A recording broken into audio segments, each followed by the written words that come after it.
Hi guys! Alam mo ba pag member ka ng Landers, pwede ka mag-apply ng Landers Cashback Everywhere credit card. Katulad nito. Kaya, follow these steps kung paano maka-avail ng Landers Cashback Everywhere credit card. Una mong gagawin ay mag-download ng Landers app. Punta ka lang sa Play Store kung Android ang gamit mo at sa Apple Store naman kung Apple yung gamit mo. Then, search mo lang ang Landers app.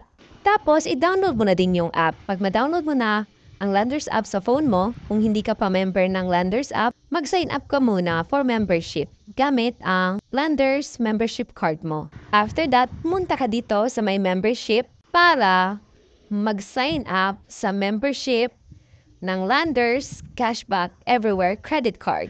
After mo mag-sign up sa Cashback Everywhere credit card, wait mo na lang ang email ni Landers kung tanggap na ba ang application mo at kung anong step ang susunod na gagawin mo.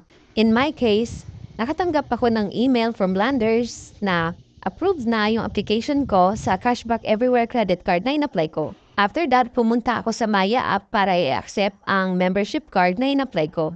At ito na siya. Pero una, magkakaroon ka muna ng online na membership card. After that, magre-request ka ng physical card. Then, ito na yung physical card after ng ilang days. Then, pag ma-receive mo na itong physical card, kailangan mo ulit pumunta sa Maya app para i-activate itong physical card sa mismong Maya app. At meron pala siyang credit limit na 30,000 pesos. After that, pwede mo na magamit itong brand new Landers Cashback Everywhere credit card mo.